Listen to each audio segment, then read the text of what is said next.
Harvard Law Professor Emeritus Alan Dershowitz wrote the book, The Case Against Impeaching President Trump. How are you, sir? Good day to you, and thank you for being here today. Tell us what it means based on what your understanding so far. Well, I've read the indictment, and it's a typical Mueller indictment. Very, very heavy on stories involving collusion and WikiLeaks. But the indictment itself all relates to obstruction of justice, tampering of witnesses. In other words, crimes that occurred as a result of the investigation. This is typical of Mueller. He has found almost no crimes that occurred before he was appointed special counsel. He was appointed special counsel to uncover crimes that had already occurred. He has virtually failed in that respect in every regard. Almost all of his crimes that he's indicted people for are crimes that resulted from his investigation. False statements, tampering with witnesses, obstruction of justice. I went through today the list of all the people who had been indicted by Mueller, and it was very hard to find any American who had been charged with any crime that occurred before Mueller was appointed special counsel. So what's happened here is these are crimes that are generated by the investigation. It doesn't make them any less criminal, but it really means that there's been a failure to uncover the basic crimes for which he was appointed, namely, before he was appointed, was there illegal collusion, illegal conspiracy with Russia? We don't find that. In this indictment, he tells stories about alleged collusion, stories about WikiLeaks, but that's not the basis for the indictment. The basis for the indictment are all events that occurred after he was appointed. That's very significant. All right, Professor, the president's attorney, Rudy Giuliani, just spoke to the Washington Post, and they asked what was the president's reaction to this, what he learned about Roger Stone's happened at his house this morning. He said he wouldn't comment specifically on the president's reaction, but he did say the president said he's not nervous about the Stone indictment. Should the president in any way be nervous about this? There are two reasons why somebody might be nervous. Number one, whether he's implicated in the indictment itself. The answer to that is clearly no. The second is whether or not Stone has been indicted in order to squeeze him into testifying. As Judge Ellis, who presided over the Manafort case, said, the object of these arrests is not to get people like Manafort or people like Stone. It's to get them to sing and perhaps even to compose, to create guilt allegations against the real target here, the president. So the president should be worried every time somebody who he knew or had any acquaintance with is arrested, because according to Judge Ellis, the purpose of these arrests is not to get that person, but to get that person to provide information or testimony against the real target, the president. That's the tactic Mueller has used from day one. As a civil libertarian, it's a very disturbing tactic. It's all too common among prosecutors, but it's very disturbing. What prosecutors do all the time is they threaten people. They say, if you don't testify, we're going to put you in jail, your family in jail. Now, people object to the fact that Trump and Giuliani made alleged threats against Cohen's family, and that's wrong if that happened. But it's also wrong when prosecutors do the same thing. Prosecutors tamper with witnesses all the time. The difference is it's legal for a prosecutor to threaten somebody that unless they become a witness and testify according to what the prosecution wants them to testify, they will prosecute them, their relatives, their friends, and their associates. It's a double standard of injustice. Let's go through a couple of things here that's just developed over the last 2 hours. First of all, Sarah Sanders, she was on CNN earlier today and responded this way to the initial arrest. Look, my first reaction is real simple. This has nothing to do with the president and certainly nothing to do with the White House. This is something that has to do solely with that individual and not something that affects us here in this building. Okay, so that was from this morning. I want to take you back 2 days now. Roger Stone was on with Tucker, and part of his commentary went like this at the end. Watch. You have a runaway special prosecutor who is accountable to no one. The House Intelligence Committee Democrats keep insisting that I have perjured myself That's a lie. My testimony is both accurate and truthful, but I'm not even allowed to have a copy of it. So let's see what comes of that at 11 a.m. But the first part of that statement, you have a runaway special prosecutor. Just listening to you talk, I think that's what you believe. And now you remember when Manafort was arrested at 5 o'clock in the morning? He and his wife were in bed. You remember the reporting on that? Well, this morning, guns drawn on behalf of the FBI, 6 a.m. Local time, and apparently there was a TV crew of some type that was there as well. I don't know how that happens, but just put that together when you're making the case that these are process crimes, but yet they're being arrested in a very heavy-handed way. Go.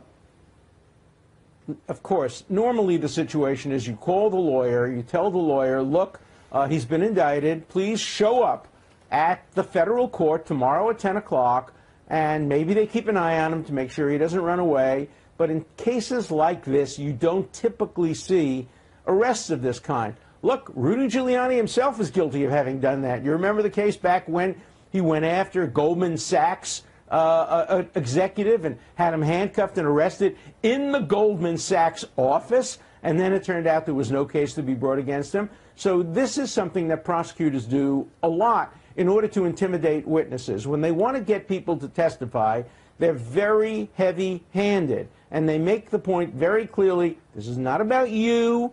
You can save yourself, your family, your friends. Just give us what we want to hear about the president. That's why the president always has to be a little nervous, even though these are not allegations relating to him. It's against a person who may have information relating to him. Stone doesn't strike me as the kind of guy who's going to easily cooperate, but well, look, when you're facing long prison term, the most loyal of people turn to themselves and say, I have to look out for myself first. That makes this tweet very important then. This goes back to December 3rd, 2018, Professor, in which the president tweeted out, quote, quoting Roger Stone, I will never testify against Trump. The president went on to write, this statement was recently made by Roger Stone, essentially stating that he will not be forced by a rogue and out-of-control prosecutor to make up lies and stories about President Trump. Nice to know that some people still have guts. How will those words play out? Well, well, you know, they're going to allege that that's obstruction of justice, that he's tampering with a witness, telling the witness not to testify, encouraging him not to testify. That's a very, very weak charge. You don't obstruct justice in public by sending out tweets. But look, Cohen said he would never testify against Trump. He would take a bullet for him. And now look what's happened. So you never know what's going to happen when a person is arrested for a myriad of crimes, as you described it, process crimes. Those are serious crimes. But when you look at the scorecard of how many crimes this special prosecutor has uncovered against Americans that occurred before he was appointed and that relate to the Russia probe, you really have to say it's been a very disappointing investigation. If the best you can do is essentially create crimes by your investigation, which is what has happened here, that doesn't exculpate the people who have really lied or really obstructed justice, but it tells you something important about the investigation itself. Okay. Some people believe with this action against Stone that Mueller's closer to the end. Are you in that school, or do you know? We don't know. We know he's convened or extended grand juries. One would hope he would be closer to the end. We know he was waiting for the election, and that's over. And I would expect that before the summer we would see an end. And again, I would hope, in fairness, that when his report is completed, the new Attorney General, hopefully he'll be sworn in by then, Barr, will look at the report, give a copy to Giuliani and the rest of the Trump team, say, now you have a chance to rebut that, and we'll simultaneously produce the two reports so the American public can see what the prosecution has to say and what the defense has to say and make up its own mind as to who's right. That's only fair. What do you expect to happen or go down in this federal courtroom? Oh, it's going to be just technical. They're going to ask him if he pleads not guilty. He's going to say he pleads not guilty. He doesn't need a lawyer appointed. He had his own lawyer. Bail will be given. It'd be interesting what the prosecution asks for in terms of bail, or whether they ask for a remand, because if they arrested him, they must think or claim to think that he's a danger of flight or something else. So it would be the only interesting thing we'll see what approach the prosecutor has toward his remaining at liberty pending the rest of the case. We saw Manafort was ultimately remanded as a result of alleged misconduct while he was out on bail. So that's the important thing to look to. We've got to run up, but we've got 100 more questions, and apologize we're out of time here. But again, the indictment says that he was in touch with WikiLeaks and not the Russians. That's quite clear. Do you know? No. It doesn't. But it doesn't allege it. It doesn't allege it. That's not the crime. That's part of the story. That's the important thing. Interesting. It's part of the story. That's not alleged as a crime, so it doesn't have to be proved at trial. It's like just writing something, scribbling something on the wall of a bathroom, accusing somebody of something. There's no opportunity to rebut that because it's not charged as a crime. Okay, that's so important. The storytelling part of this is just storytelling. I just want to get to this last question. Stone's been saying for 2 years that he's likely to be indicted. Why does it take 2.5 years to get to this point? How come? Well, there may have been a sealed indictment for a while. We don't know the answer to that question, but they were probably trying to build up the case. And they didn't want a 1-count or a 2-count. They wanted, a 7-count indictment. So it takes some time to do that. And maybe they were negotiating behind the scenes. We don't know that. There's no evidence of that. But that sometimes happens, and negotiations break down, so the indictment comes forward. Thank you, sir. But it's good to have you on today. We ought to look very hard at this indictment and distinguish between the crimes and the stories. Alan Dershowitz, thank you, live in Florida today. Thank you, sir. We'll talk again. Thank you, Professor. Let's get back to that Fox News alert. Roger Stone arrested following an indictment, we're told that was yesterday, but he's just arrested this morning. Indictment by a federal grand jury as part of special counsel Robert Mueller's Russia investigation. Stone being charged with obstruction, 5 counts of giving false statements, as well as witness tampering. So what does this mean for the investigation? Here to weigh in, journalist and senior fellow at the Hudson Institute, Lee Smith. Good morning, Lee. Hi, good morning. Thanks for having me on. Thanks for being here with these breaking news. Let's just start simply with what do you think this means for Mueller's investigation? Well, I'm of the opinion, I know that lots of people believe that Mueller, the Mueller investigation is about to wrap up anytime soon. He may be moving to a final, maybe moving to wrapping it up with a final report.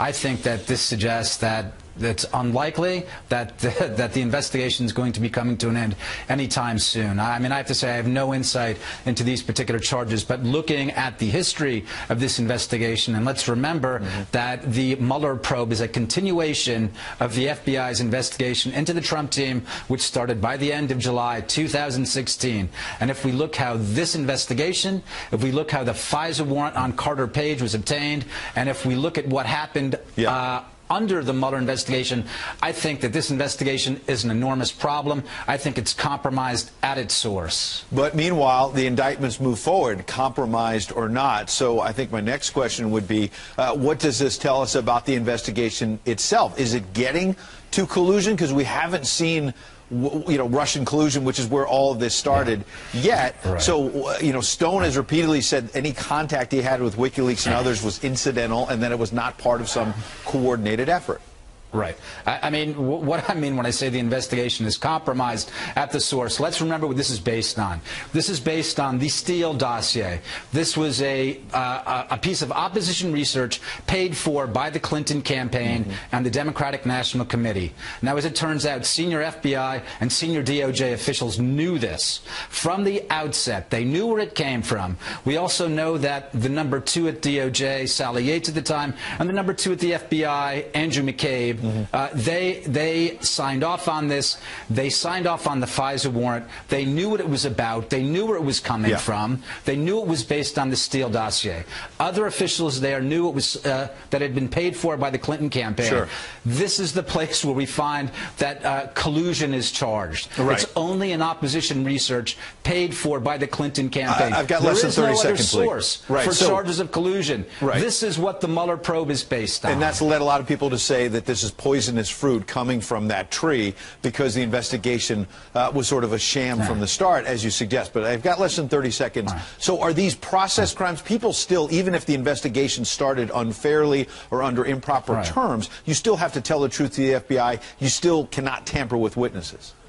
Yes, you have to tell the truth. Again, as I said, I have no particular insight into these charges right now. But what I am saying, what I do believe is that the Mueller investigation right now is being used as a political instrument against the president, against the administration, and also it's being used as an attack, as an instrument against an American institution, an election. The American people elected Donald Trump.